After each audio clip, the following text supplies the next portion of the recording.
Amém, igreja, graça e paz. Lucas capítulo 5 é o texto que Deus nos deu para meditar nessa noite. Em Lucas capítulo 5 está escrito o seguinte: aconteceu que, ao apertá-lo a multidão para ouvir a palavra de Deus, estava ele junto ao lago de Genezaré, e viu 2 barcos junto à praia do lago. Mas os pescadores, havendo desembarcado, lavavam as redes. Entrando em um dos barcos, que era o de Simão, pediu-lhe que o afastasse um pouco da praia. E, assentando-se, ensinava do barco as multidões. Quando acabou de falar, disse a Simão: faze ao largo e lançai as vossas redes para pescar. Respondeu-lhe Simão: mestre, havendo trabalhado toda a noite, nada apanhamos. Mas sob a tua palavra lançarei as redes. Isto fazendo, apanharam grande quantidade de peixe e rompiam-se-lhe as redes.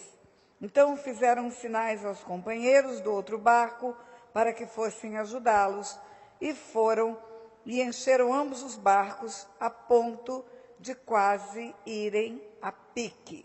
Eu vou repetir, versículo 4 e 5, onde está escrito: quando acabou de falar, disse a Simão: faze ao largo e lançai as vossas redes para pescar.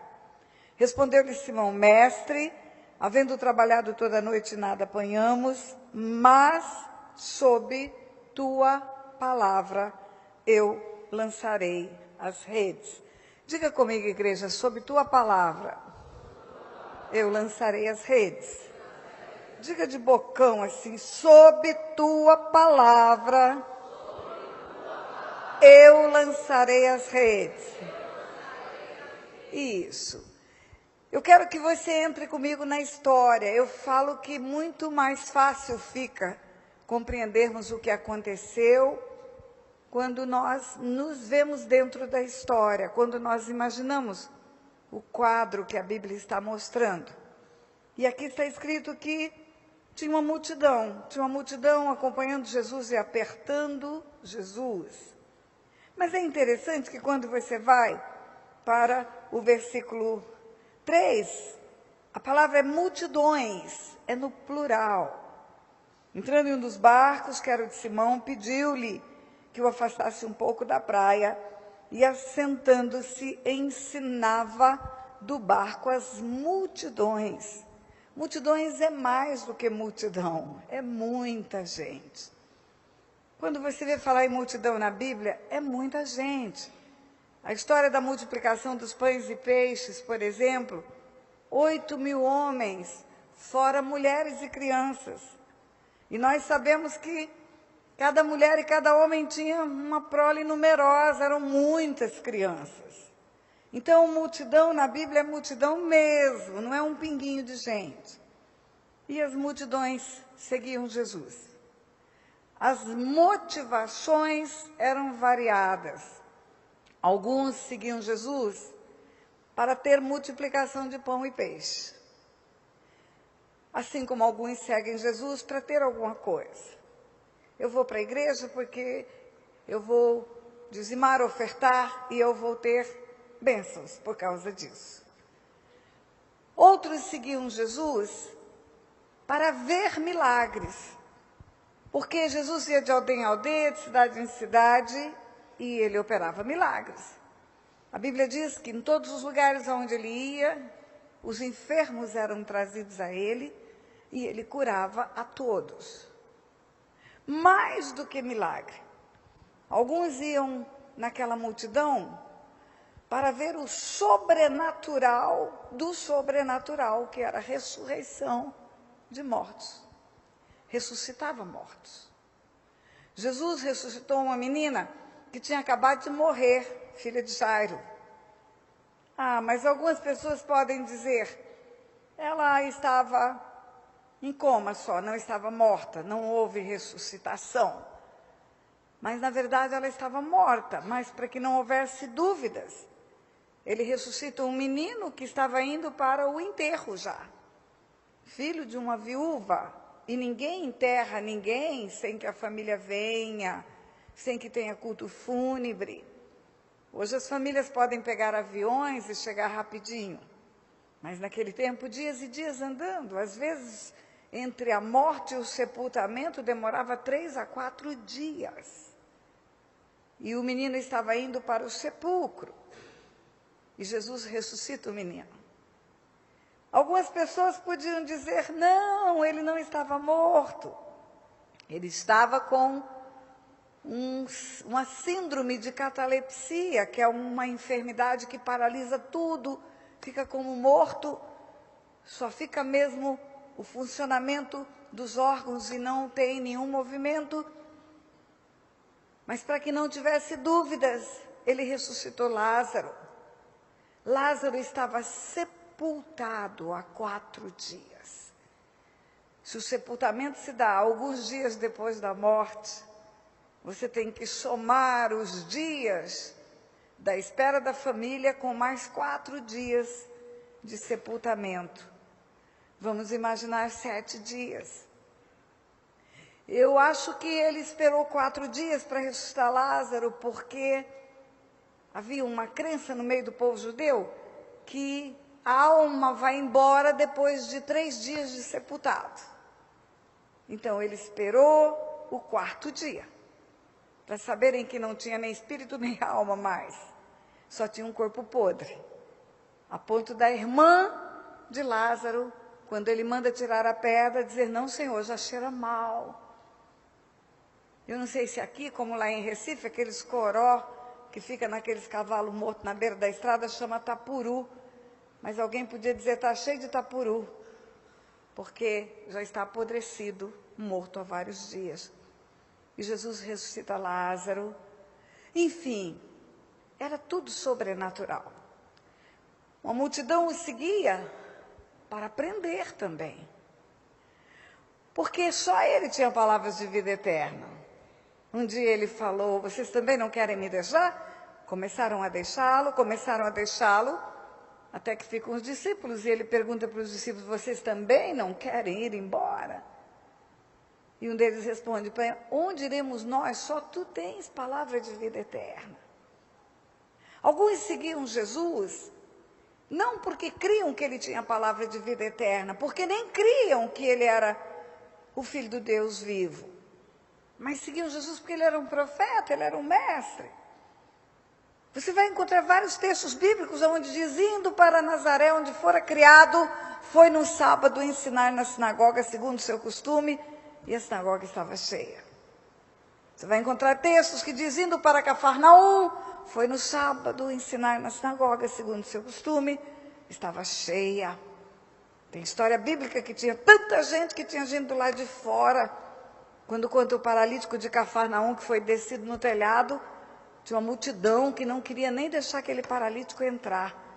Muitos seguiam Jesus porque ele era um mestre, ele ensinava. Mas haviam também aqueles que tinham motivação maligna, que seguiam a Jesus para prendê-lo, para ter do que acusá-lo, para procurar um motivo para levá-lo a Pilatos. Então a multidão era enorme e era multiforme, muitas formas. Eu sei que ele chega com aquela multidão no Lago de Genezaré. O Lago de Genezaré é como a Lagoa Rodrigo de Freitas, no Rio de Janeiro, como a Lagoa da Pampulha, em BH, como o lago lá em Brasília, o Lago Sul. Um lago bem grande. Tem muitas aldeias de pescadores ao redor do lago. E Jesus chega de manhã. Ele chega de manhã e ali tem um grupo de pescadores que está encerrando as suas atividades. Na verdade, 2 barcos, dois barcos encerraram a sua atividade. Os pescadores estão lavando as redes. Quem já pescou sabe que só se lava a rede quando termina tudo. Lava, enrola, guarda, prepara para a próxima pesca. E aí, quando Jesus chega, ele pede a uma solicitação. Entrando em um dos barcos, que era o de Simão, pediu-lhe, a um pedido. Um pedido pode se ter como resposta sim ou não. Pode ter recusa. Jesus pede a Simão para entrar no barco, porque do barco ele ia ensinar a multidão ficaria na margem e ele ficaria dentro. A multidão estava apertando ele. Aconteceu que ao apertá-lo, a multidão significa todo mundo coladinho, espremendo, os que estão lá atrás querem vir para frente, um tumulto. Agora ele entrando no barco, ele fica longe, todos podem vê-lo. A multidão pode se acomodar na margem. Você está me ouvindo lá de longe? Porque tem microfone, amplificador, caixa acústica nesse lugar. Mas Jesus não tinha nada disso. Jesus falava e apenas com a sua voz, ele ensinava as multidões. Multidões, milhares de pessoas.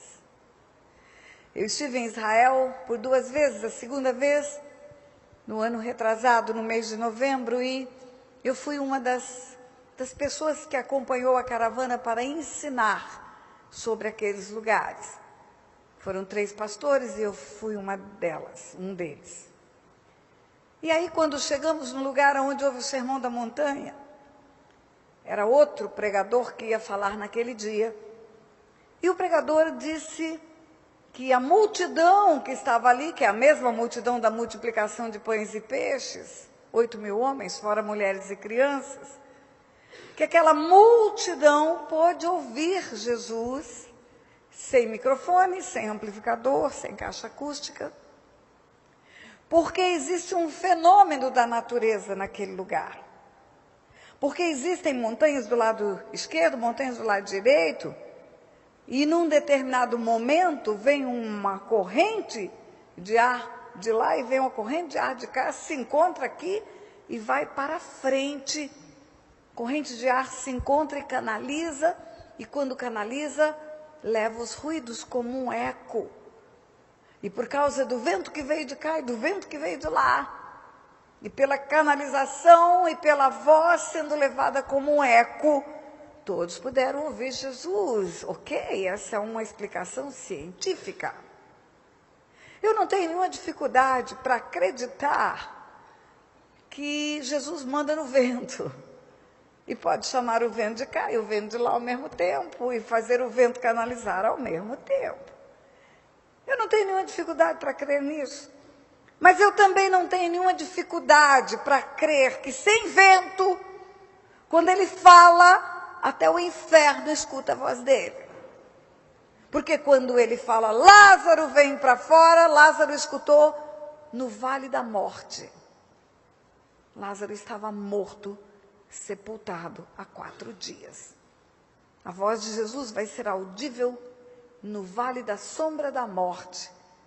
Quando ele voltar, ele vai chamar pelo nome. E vamos ouvir no vale da sombra da morte. Então eu não tenho dúvida em crer no poder. Não tenho dúvida em crer na autoridade. Não tenho dúvida em crer que foi sobrenatural o mover da sua voz aonde ele andou. Porque aqui não era multidão, era multidões. Imagina ele num barquinho e multidões escutando ele pregar. Ele não estava aos gritos, ele estava falando. E aí ele sentou no barco. Olha, para quem se incomoda de um pregador pregar sentado, Jesus pregou sentado muitas vezes. Sermão do Monte ele pregou sentado. Aqui ele pregou sentado. Assentando-se, ensinava do barco as multidões. O que ele ensinava? Não sei. Não está narrado aqui, mas ele ensinava sobre tudo. Jesus ensinava sobre relacionamentos de homens com homens. Jesus falava de perdão. Jesus falava de tolerância, caminha a 2ª milha. Jesus mostrava como tratar um pecador.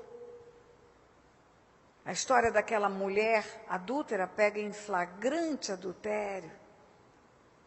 Você já viu flagrante adultério de uma pessoa só? Flagrante adultério é um homem e uma mulher fazendo sexo ao mesmo tempo. Senão não é flagrante. Só se dá um flagrante quando pega no ato sexual. Mas só a mulher que foi levada. Cadê o homem? Cadê o homem naquele episódio? Os homens sempre tinham a complacência do seu pecado tolerado pelos homens. E aquela mulher foi levada em flagrante adultério. Os fariseus queriam atirar pedra. Porque a lei diz que pode ser apedrejada. E Jesus confronta-os, pergunta: quem de vocês não tem pecado pode tirar a primeira. Vocês são prontos para punir, mas vocês não estão prontos para se auto-enxergar. Vocês são prontos para apontar pecados mais graves que vocês acham que são mais graves. Pecados sexuais para vocês são mais graves. Mas a hipocrisia é tão grave quanto. A mentira é tão grave quanto. A usura é tão grave quanto. A soberba é tão grave quanto. Do mesmo jeito que o adultério. A desonra aos pais é grave também. E Jesus escreve na areia. Algumas pregações você escuta sobre o que ele estava escrevendo. Talvez escrevendo os pecados. Não matarás, não dirás falso testemunho. Eu acho que não estava escrevendo nada, ele estava riscando na areia, escrevendo coisinhas. Eu acho que ele abaixou a cabeça para não olhar para aquela mulher, porque aquela mulher estava nua. Ninguém é pego em flagrante adultério de roupa. Do jeito que eles pegaram aquela mulher, eles levaram aquela mulher diante de Jesus. E Jesus não olha para ela para não expor a nudez dela, para não envergonhá-la diante da multidão. E a única coisa que ele diz: vai, não peques mais. Jesus sempre nos ensinou que a nossa vida é uma história, como um livro. Até um ponto está escrito, com tudo errado, tudo errado. Até um ponto desse livro só tem encrenca. Pecado, pecado, pecado, pecado, pecado. Transgressão à lei. Mas tem uma parte que não foi escrita ainda, é o futuro. É o futuro. E Jesus fala do futuro quando ele fala: vai e não peques mais. Você tem chance, mulher, de continuar adúltera, mas você tem chance de se tornar santa. Você tem chance de dar motivação para ser apedrejada lá na frente. Mas você tem chance de se tornar uma filha de Deus.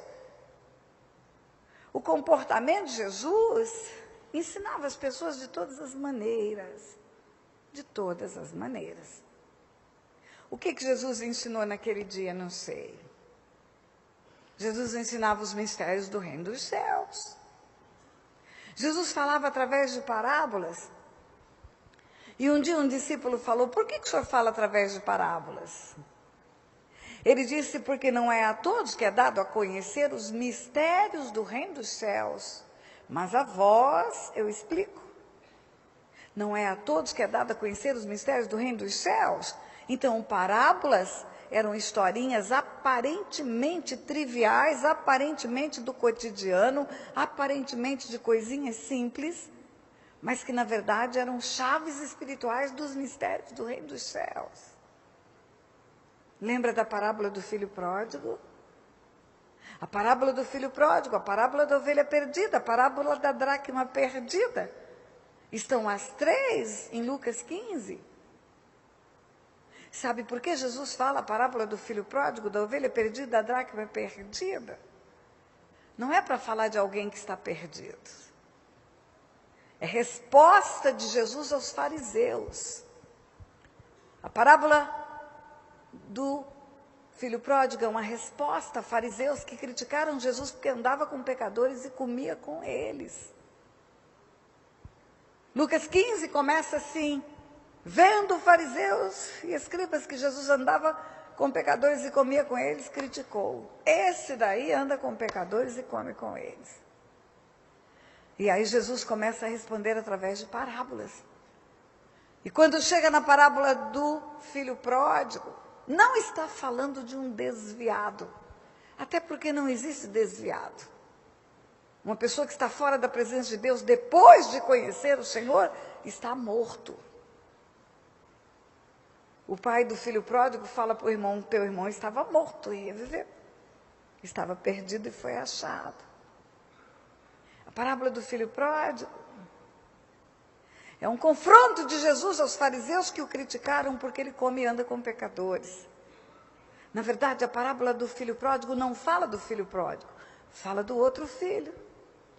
O irmão que está em casa, que não foi viver dissolutamente, que não gastou tudo com meretrizes, mas que não se alegra com o arrependimento do irmão que volta para casa. Não se alegra com a conversão do irmão.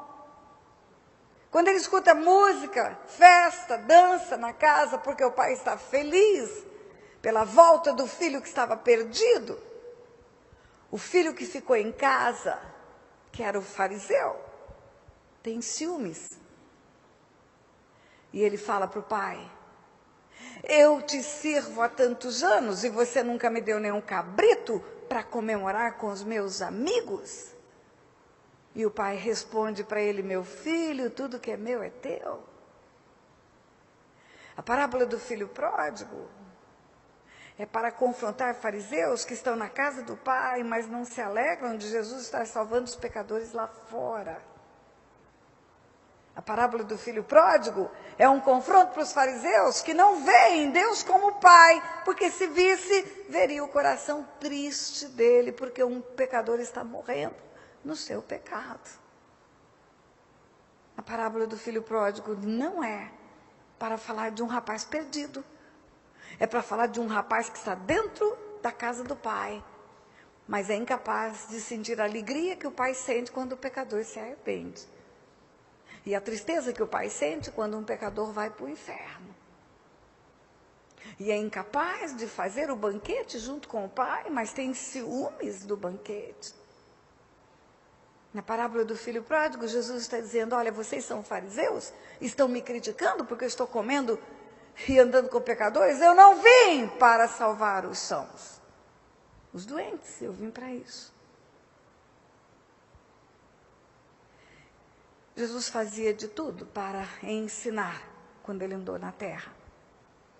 Milagres para que vissem o poder, ensinos para que tivessem fundamentos, e mistérios do reino dos céus para que soubessem como é o coração de Deus.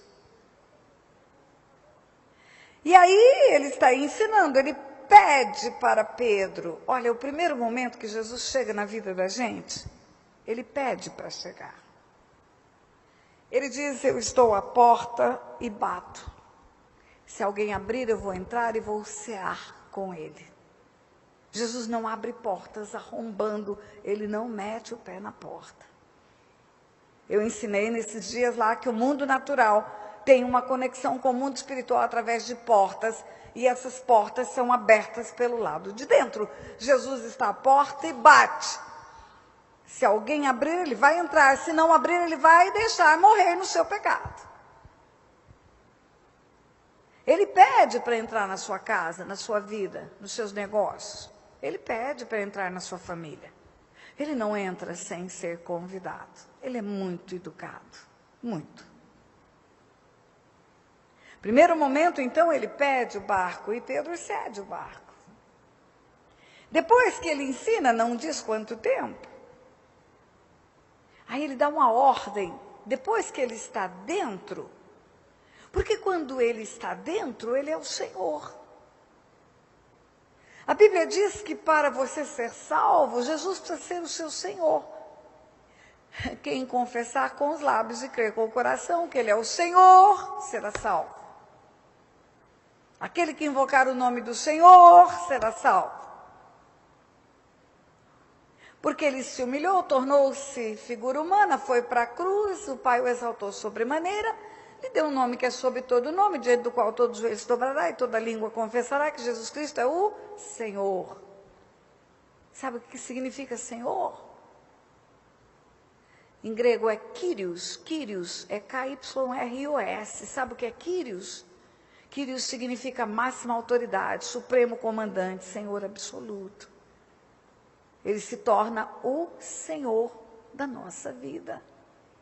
Não mais eu, mas Ele vive em mim. Não mais a minha vontade, mas a vontade dEle.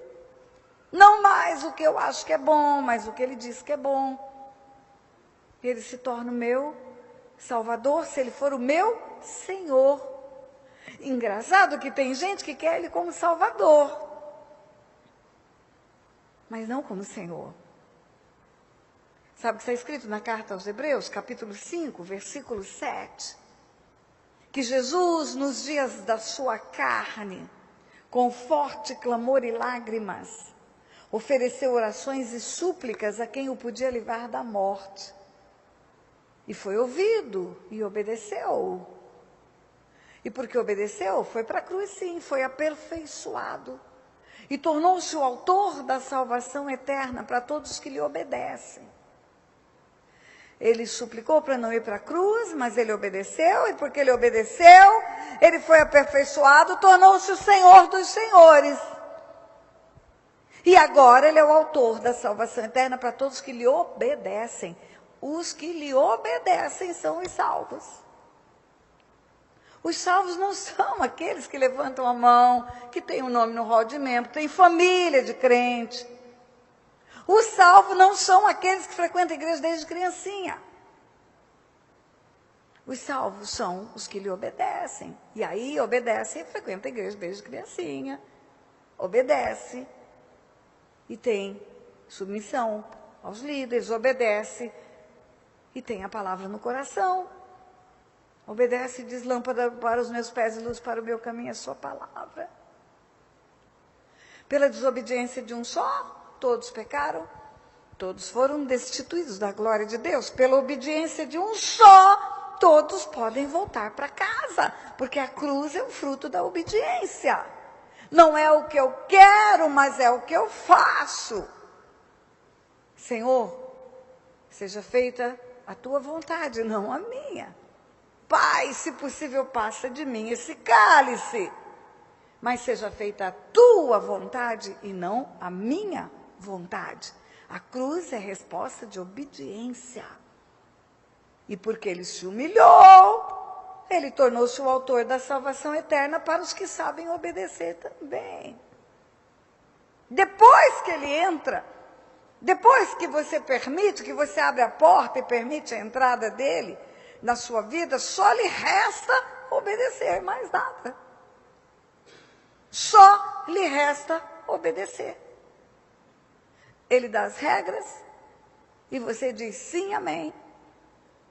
E pode ir colhendo os frutos e dizendo glória a Deus, aleluia.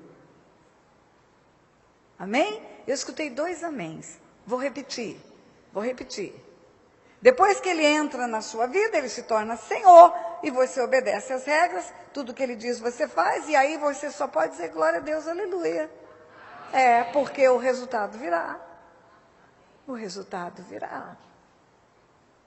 E aí ele dá uma ordem para Pedro. Pedro, não é mais solicita o teu barco. Pedro, afasta-se da praia.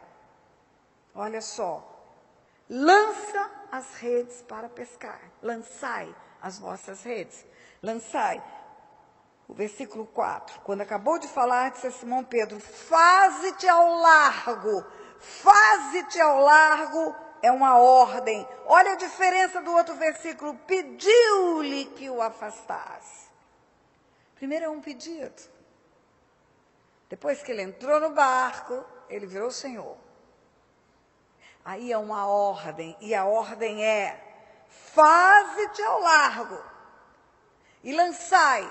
Lançai é um tempo imperativo, é uma ordem. Lançai as vossas redes para pescar. E aí, respondeu-lhe Simão: mestre, havendo trabalhado toda a noite, nada pescamos, mas, sob tua palavra, lançarei as redes. Eu quero dizer para você, não sei se você já pescou, eu já pesquei bastante. Eu quero dizer para você que com a multidão conversando na beira d'água. Depois que o sol nasceu, criança, gente fazendo barulho, o peixe foge. Eu quero dizer para você que não há muita probabilidade de ter peixe uma hora dessa. E eu quero dizer para você que Pedro poderia dar muitas respostas. Pedro poderia dizer assim: Senhor, o Senhor entende de carpintaria. Eu entendo de pesca. Eu que tenho barco de pesca. Eu que sou pescador. Eu que vivo disso. Deixa eu contar uma coisa para o senhor. Carpintaria pode fazer qualquer hora. Mas jogar a rede essa hora da manhã, com o sol lá em cima já, e esse povo conversando na beira da água, vai ser jogar trabalho fora. Pedro podia dizer para Jesus assim: Senhor, o Senhor sabe quantas vezes nós jogamos as redes durante essa noite? E o Senhor sabe que é tudo no muque? O Senhor sabe o cansaço que está um homem que a noite toda lançou redes e nada pegou? E o Senhor está me dizendo para jogar as redes que já estão enroladas, guardadas. Ele podia dizer: Jesus, deixa eu descansar. Amanhã eu faço tudo de novo. Ele podia dizer: Jesus, o senhor queria um barco para pregar, não era isso?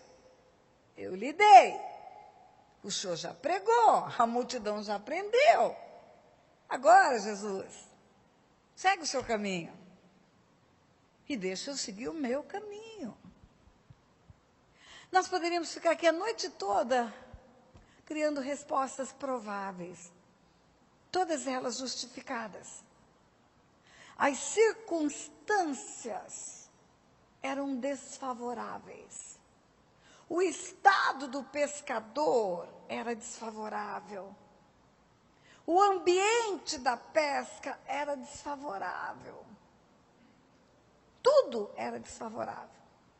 As circunstâncias não indicavam resultado, em outras palavras. Mas Pedro não respondeu nada, a não ser: sob a tua palavra eu lançarei as minhas redes. Nós tentamos a noite toda, nada pescamos, mas sob a tua palavra eu lançarei as minhas redes. Sabe o que Pedro está dizendo? Eu não estou fiado na força do meu braço, eu não estou fiado no que eu sei de pesca, eu não estou fiado no meu conhecimento prático, eu não estou fiado na natureza, eu não estou fiado em nada, só na tua palavra, por isso eu vou fazer. Alô, igreja? Acorda.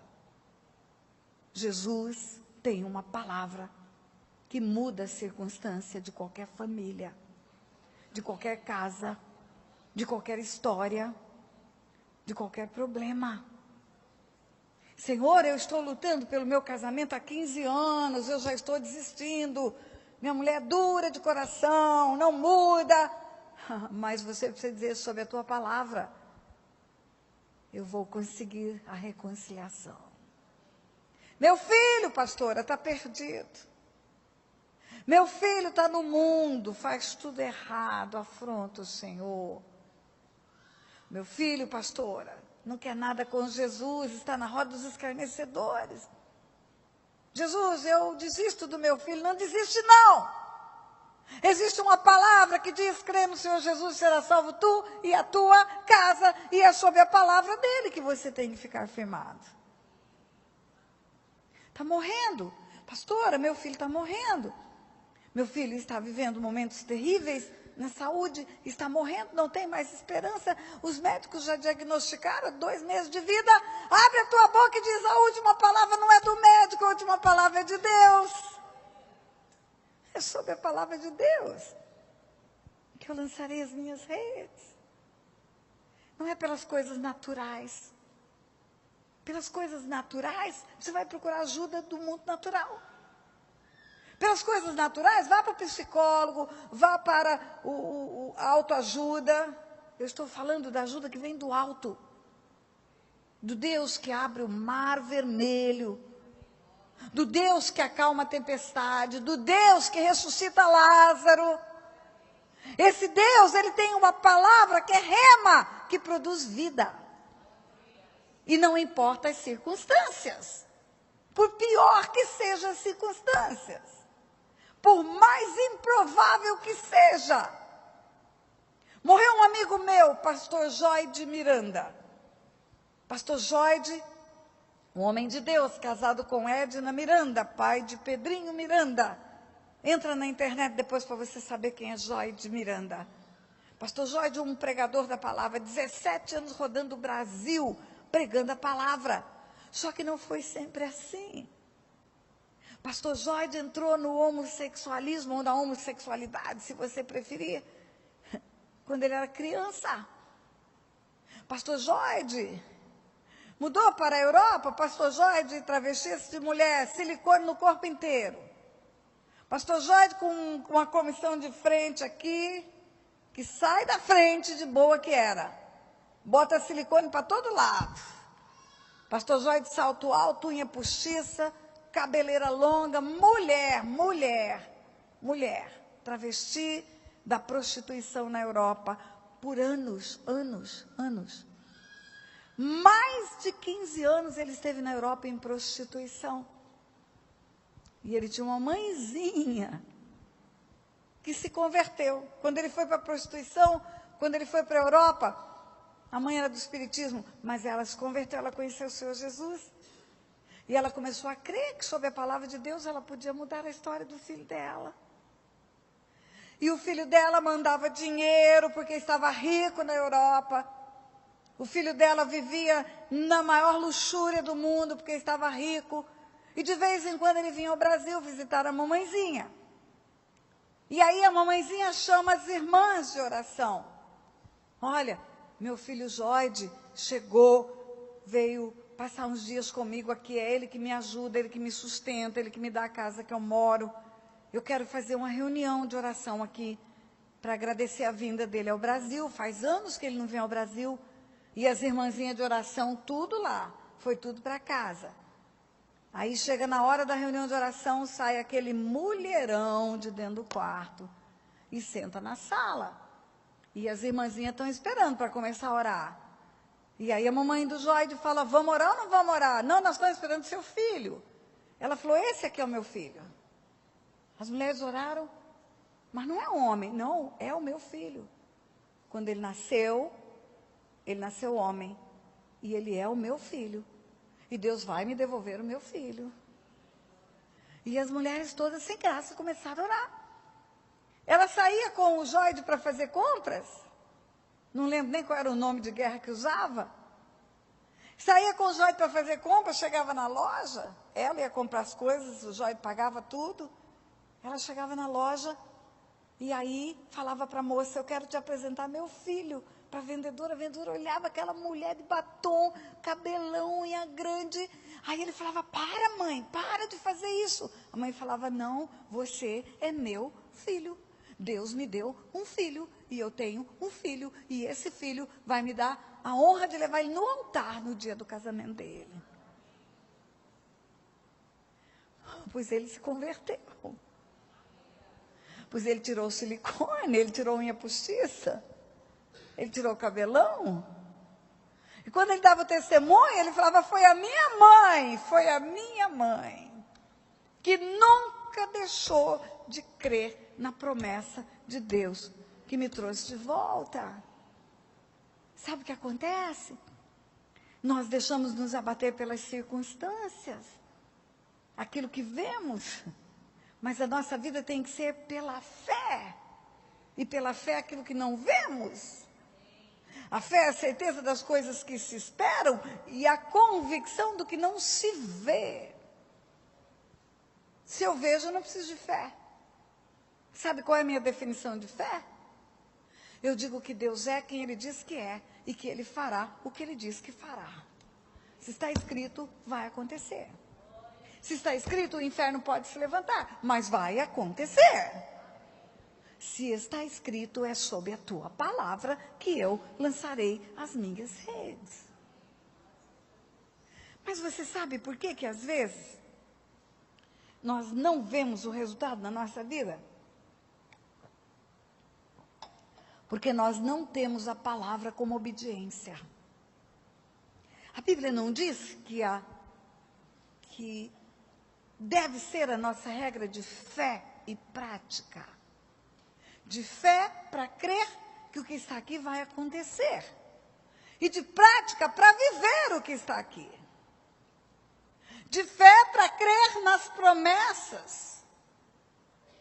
E de prática para viver os preceitos. Eu vou te dar um exemplo do que eu estou falando.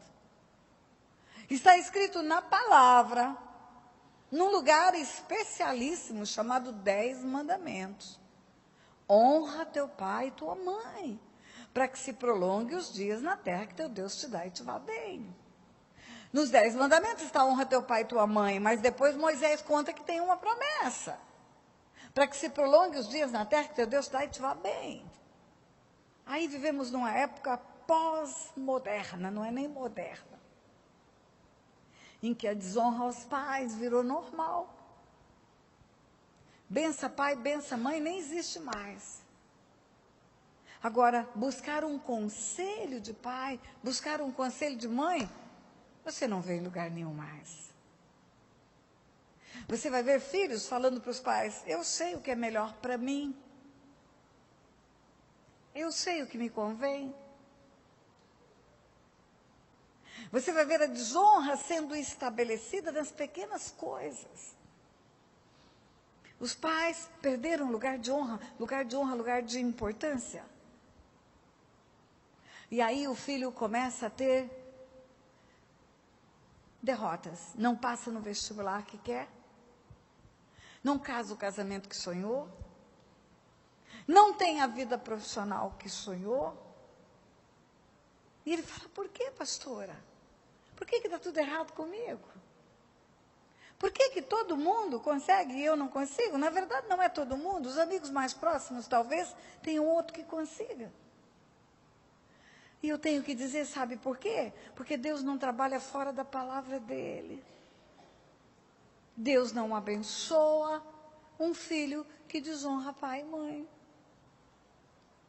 Um dia eu estava num lugar, eu não estava ministrando, era um intervalo, era um congresso de família. Eu ministraria daqui a pouco para os adultos, tinha o salão dos adolescentes, tinha o salão das crianças. E estava todo mundo junto na hora do intervalo, tomando lanches. E eu escutei um adolescente, eu escuto muito. Eu escutei um adolescente falar para a mãe, e ele falou em voz alta, não se mete na minha vida. Falou bem alto e eu escutei. A vontade que eu tive, igreja, foi levantar e grudar o menino pelo pescoço. Não fiz isso porque não podia.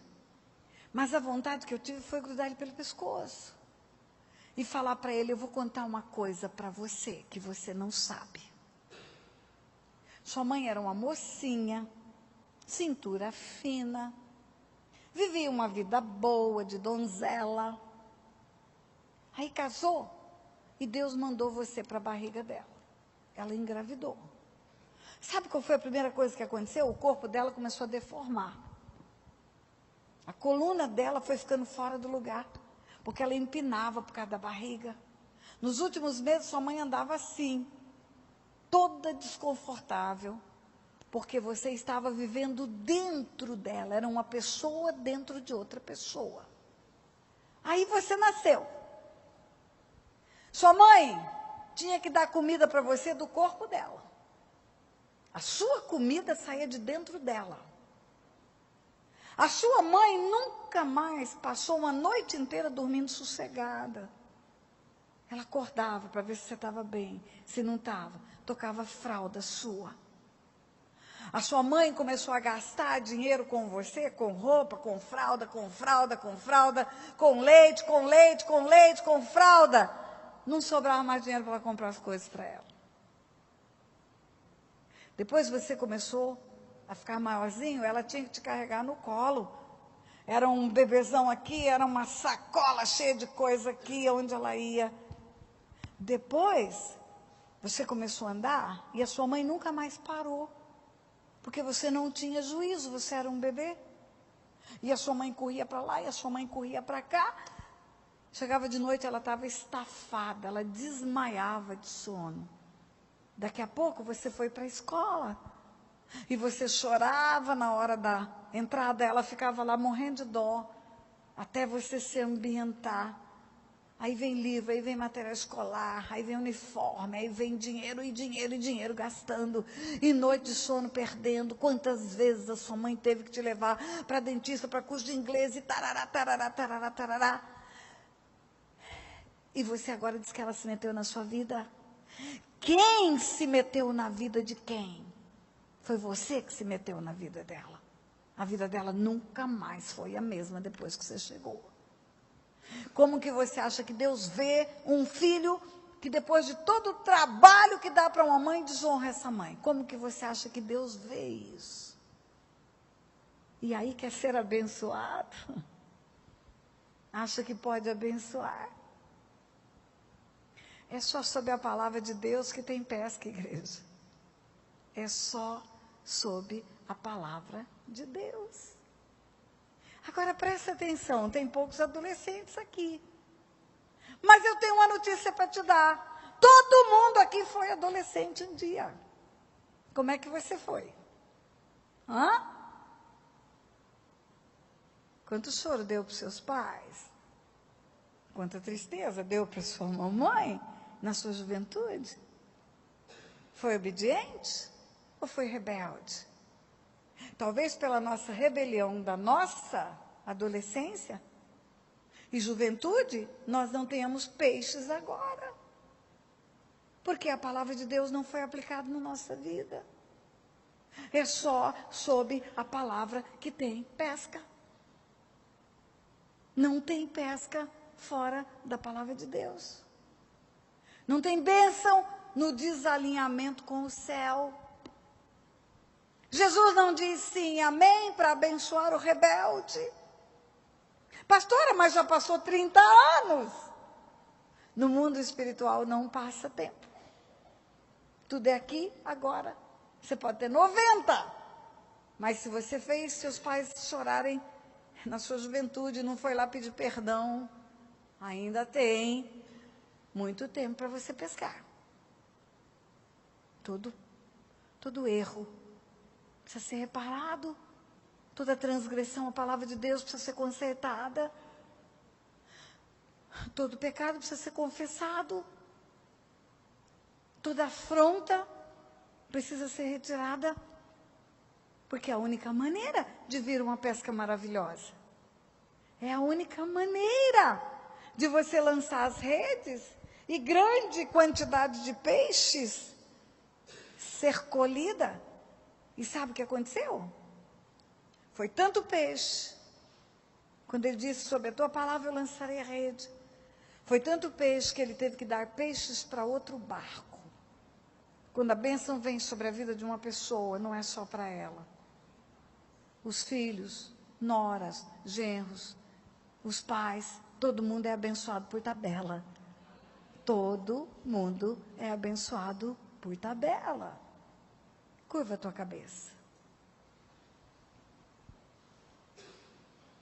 Pai, eis aqui o teu povo.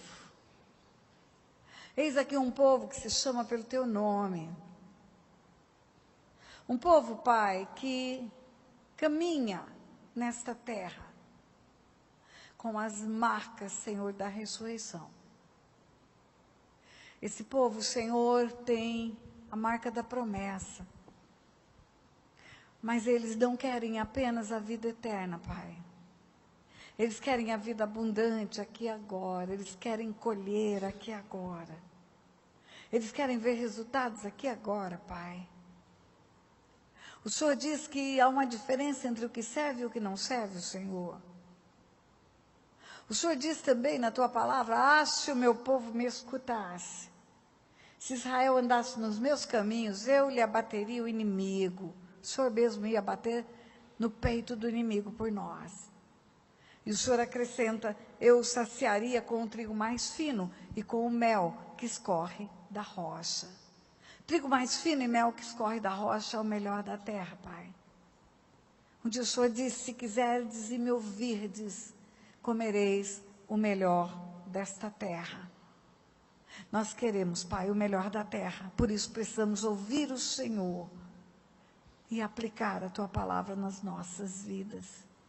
Porque é sob Tua palavra, Pai, é só sob a Tua palavra que nós vamos ter resultado maravilhoso na nossa vida, Pai.